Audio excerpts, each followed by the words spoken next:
Hello, welcome back to this week's episode of Closed by Mo. My name is Mohammed. You can call me Mo. I'm hopefully your favorite YouTube host on most things real estate. I'm also a real estate investor and a broker based out of New York City. And yes, I also cover the markets of Long Island. And in this week's episode, we're going to focus a little bit more in terms of how to approach every single property as a buyer with the intent of getting your offer accepted in 2024. Now, I know you've probably seen a bunch of the headlines in terms of how there's record low inventory because people that should be selling right about now just aren't doing it because they got such a good rate such a great interest rate a few years ago. So obviously that's creating a lot of competition, and I wanted to make this video to basically help folks that maybe or are currently in the market and are not having much luck with getting their offer accepted. So without further ado, let's jump right into this. Now, to start us off with probably the top 3 bits of advice that I would give any buyer, going into the 2024 summer market, especially in New York City and Long Island, the markets that I'm very active in, is to start us off, probably the most important thing, look at the actual data. Don't just look or think about how you feel about a certain home, whether you feel it's worth the price that it's being listed at or whether it's worth more or worth less. Look at what the data is telling us. And yes, when I say data, I mean homes or similar homes with similar features, similar renovations that have sold for a similar price, if not at least in the last 6 to 12 months. And I want to make an emphasis here. You want to look at homes and you want to look at data and characteristics of homes that have actually sold in the last 6 months, not just properties or similar houses that are on the market or are currently pending, because you don't know how much the market will value that property because you have no idea of knowing the ultimate final sale price until the transaction is actually completed. A couple other things you should also definitely keep in mind that fall under the category of looking at data, not just how you sort of feel, is look at how long the absorption time is in the market, aka how long does it take for the current inventory in the market to be fully absorbed by the demand in that current market or local geography, wherever you're looking at, whether it's school district, zoning, neighborhoods, whatever it is, because that is going to tell you how long a certain amount of inventory, a supply of homes, is getting bought out by the current demand. So the lower the absorption time, the higher the demand or the stronger the demand for homes or real estate in that particular market that you're also going to be looking at. Now keep that in mind, because when you go to make your offer or you're in the offer negotiation stage, that is going to tell you who has the quote upper hand, because of the absorption data is showing that the number of months that the current inventory will last in the market is less than what the rest of the other zones are showing or the other areas are showing. Guess what? It means it is more of a seller's market in that particular locality. Another thing that you should also definitely consider before you make an offer is the overall condition and any renovations in the home itself. What I mean by this is if you're looking at similar homes, as you should be doing, of homes that have sold over the last 6 to 12 months, and you notice that a home that sold for, let's say $100,000, hypothetically, but the interior was very old, not as renovated as the one that you're looking at, which is also, let's say, a 3-bedroom, 2-bathroom, similar to this one. Don't expect to go into it with the mindset of, hey, well, if this one sold for $100,000, this one should sell for $100,000 too. That's not going to be the case, because clearly the one that sold was a lot more needed a lot more work, more renovations. Maybe it was just outdated, but the overall structure and the bones of the home were good.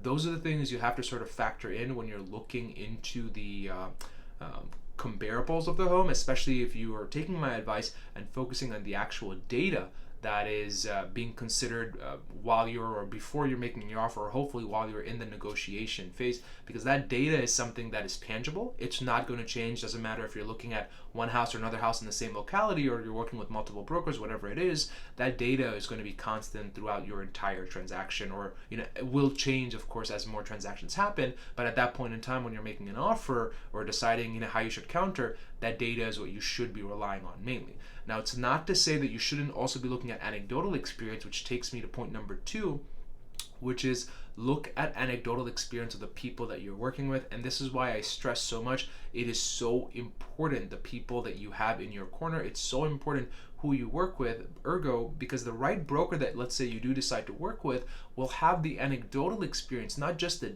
analytical or the data experience, to tell you what's currently happening live in the market. So case in point, let's say, for example, we're working together to make offers on properties, and I know what the data is showing me already, but I also know that 2 or 3 weeks ago, we went under contract on another property with other clients for a specific amount of price negotiations or a specific price per square foot. So I know what the market is currently trending in that particular area that we're focused on.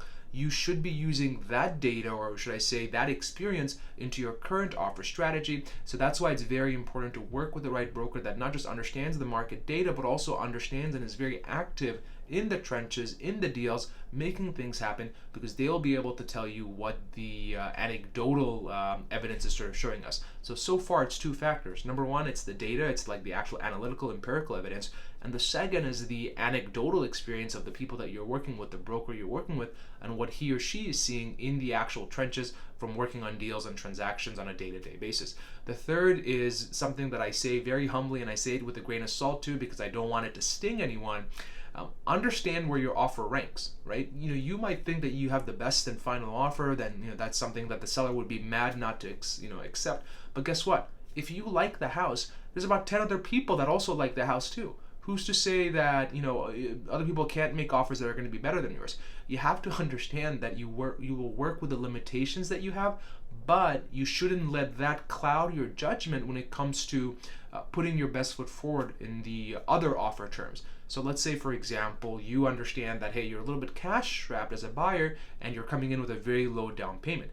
Now, if you're coming with a very low down payment and you want to entice the seller to accept your offer compared to all the other offers they might have, guess what? It probably makes sense for you to come up a little bit on the final price, because at least that way the seller will see, hey, this person or this guy or girl has a low down payment, but they're giving a little bit more money in terms of overall purchase price.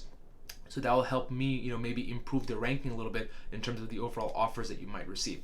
Basically, what I'm trying to say is pick your struggle.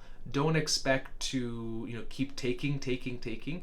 Relationships are very important in this industry, especially when it comes to an actual deal in terms of getting something done in the negotiation phase, because it is a give and a take. The same way you would expect to give a little bit to the seller because you're lacking on a couple of things, you should also expect the seller to meet you a little bit halfway in most cases to figure out a way that would be a fair compromise for everyone. I'm not saying that's exactly what's going to happen, because in your market things might be flying off the shelves and it's a completely seller's market. At least I know it is in Long Island, where it's the top school districts.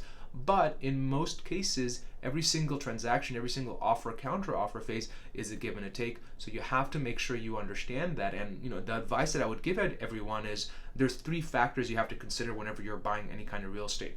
There's the price, there's the property, as in the condition, the aesthetics, how it's presenting to you, or the overall taste, and then the location. Out of those three, price, property, location, you can only have two, and you're likely going to be having to compromise on one or the other. That is just something I've seen across all my clients that are buying all budget spectrums, people that are buying $500,000 homes, people that are buying $3 million homes. You will have to compromise on one of these three things, and the sooner you understand that, the sooner you realize that, the sooner you'll see that the way you make offers and the way we negotiate them are going to start working out in your favor. With that, guys, I hope you definitely enjoyed the top 3 tips that I would give any buyer entering the 2024 summer market, especially if you're buying your first house or your second house, whatever it is, especially if it's a first investment property. If you do have any questions, please let me know in the comment section below, or you can reach out to me. All my contact information is also in the description below. I hope you guys enjoyed this video. I had a lot of fun making it. I'll catch you guys next week. Bye-bye.